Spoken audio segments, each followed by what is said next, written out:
Salut! Pendant ce confinement, beaucoup ont la chance d'avoir un jardin et c'est mon cas. Alors aujourd'hui, je vais vous présenter une véritable oasis de biodiversité qu'on peut y trouver. C'est parti! Cette oasis, c'est la mare. Alors déjà, une mare, qu'est-ce qu'une mare? Une mare, en fait, il n'y a pas vraiment de définition précise.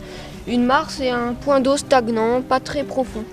Alors souvent les mares, elles ont une mauvaise réputation. Moi quand je dis que j'ai une mare dans mon jardin, on me dit « Ah, ça doit puer, tu dois être envahi par les moustiques, il y a de la vase, les algues, c'est pas beau, etc. » En fait une mare c'est tout autre chose et les mares et les zones humides plus globalement sont très importantes pour la biodiversité et malheureusement au cours de ces dernières années, et ça continue encore, les zones humides disparaissent pour laisser place à l'urbanisation ou à une agriculture plus intensive. Alors voilà, beaucoup d'espèces qui sont inféodées à ces milieux-là subissent le déclin des mares et des zones humides. Du coup, ça peut être intéressant, comme ici, d'installer une mare dans son jardin.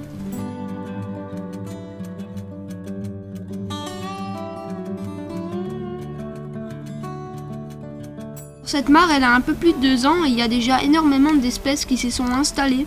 Là, au moment où je vous parle, par exemple, vous voyez, il y a une libellule qui vient de décoller. Là, au moment où je vous parle, j'observe des libellules, une grenouille là-bas, des gérisses, des notonèques, des agrillons.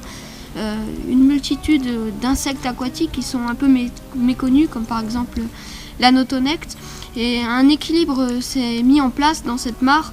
Et donc, on n'a pas du tout de souci de moustiques qui nous envahissent, en fait, parce que il y a énormément d'insectes dans la mare qui se nourrissent des larves de moustiques.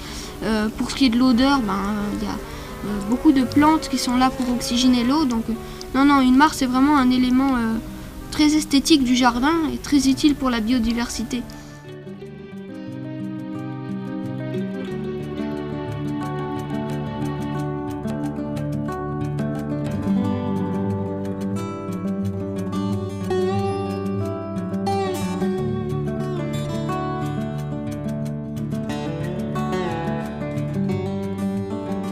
Je vous invite vraiment à faire une mare dans votre jardin. Pour cela, il faut se renseigner quand même un peu parce qu'une mare peut être aussi bien pour la biodiversité qu'elle peut être dangereuse, notamment les berges, si elles sont mal conçues. Ça peut être un piège pour certains animaux qui peuvent tomber dans la mare et se noyer, donc il faut bien se renseigner.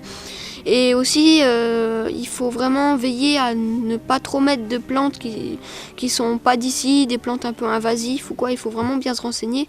Contrairement à ce qu'on a un peu fait nous, on n'était pas trop sensibilisés. On a mis des plantes qui sont pas trop d'ici. Il faut aussi éviter d'aller dans le milieu naturel chercher des plantes, pas du tout toucher à des plantes qui sont des espèces protégées. Donc ça revient au même pour les animaux. Souvent on veut des amphibiens, donc des crapauds, des grenouilles, des tritons dans la mare. Alors pour ça il faut être patient, il faut attendre qu'ils viennent d'eux-mêmes et puis peut-être que vous aurez pas ni de crapauds ni de grenouilles, mais bon tant pis, c'est comme ça.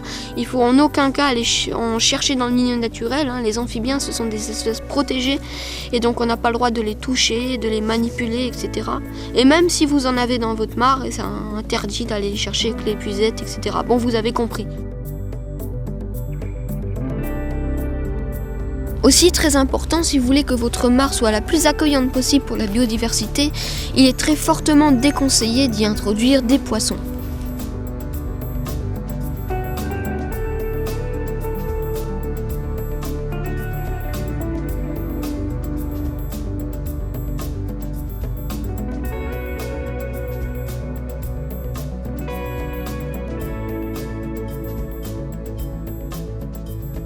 Alors voilà, ne voyons plus les mares comme des points d'eau puants où l'on est envahi par les moustiques, mais plutôt comme des oasis de vie qui permettent de vivre à énormément d'espèces, des espèces connues comme par exemple les grenouilles ou les crapauds, et des espèces plus méconnues comme les notonectes ou par exemple ces araignées qui emportent des bulles d'air sous la surface de l'eau, ou tout simplement comme des éléments décoratifs et esthétiques du jardin. Donc là on voit un peu la bâche, mais bon c'est parce qu'il manque un peu d'eau. Donc voilà, je vous souhaite de bonnes observations dans votre jardin ou ailleurs après le confinement. Salut!